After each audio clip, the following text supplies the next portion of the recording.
देखिए, मिथुन चक्रवर्ती की अभी बीजेपी पार्टी की क्या पद है, क्या कद है, इस बारे में मुझे जरा सा भी जानकारी नहीं है।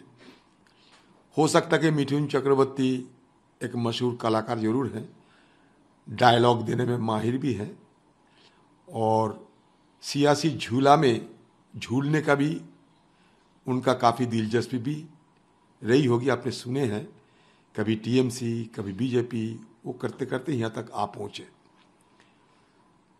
तो ये तो आधिकारिक तौर से तो ये नहीं किया जा सकता, बीजेपी पार्टी की तरफ से इसका स्पष्टीकरण होना चाहिए। लेकिन एक बात जरूर हम कह सकते कि बंगाल में जो सत्तारूढ़ पार्टी है अभी, वो सत्तारूढ़ पार्टी दूसरे पार्टी को तोड़ मरोड़ करके बनाए गए थे।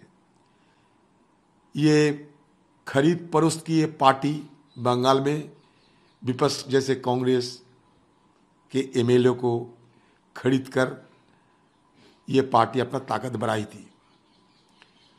तो जिन पार्टी खरीद फरोख्त में खुद लिप्त रहते हैं, अगर उस पार्टी के कुछ एमएलए अगर कह दे कि मैं खुद को बेचना चाहते हैं, एमएलए फॉर सेल, तो इसमें आश्चर्य होने की कोई वजह नहीं है, क्योंकि पिछले विधानसभा चुनाव की पहले भी इस तरीके की टिकट या बहुत सारी चीज को लालच दिखा के बीजेपी पार्टी भरसक प्रयास किया था बंगाल में सत्तारूढ़ पार्टी जो आज की है उससे विधायकों या बड़े बड़े नेता को अपने पक्ष लाने के लिए।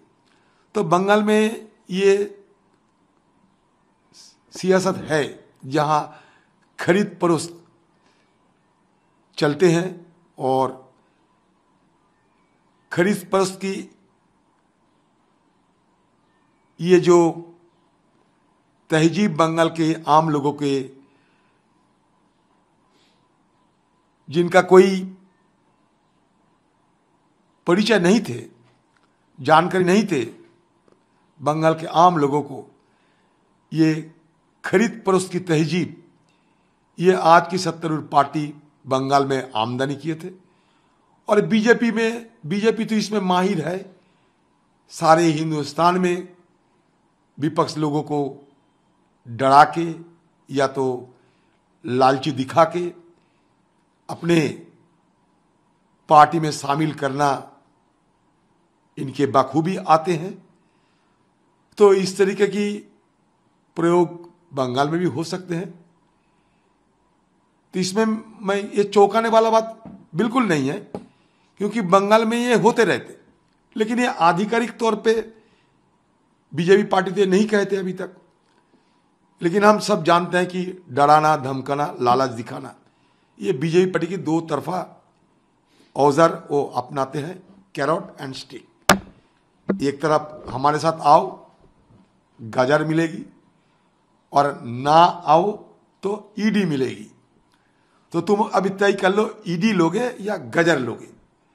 ये खुद एमएलए को तय करना पड़ेगा। अगर हिम्मत रहे, दृढ़ता रहे, अपना सोच में वो अपना मजबूती रहे, तो सत्तारूढ़ पार्टी में वो रहेगा। अगर ना रहे तो भागेगा।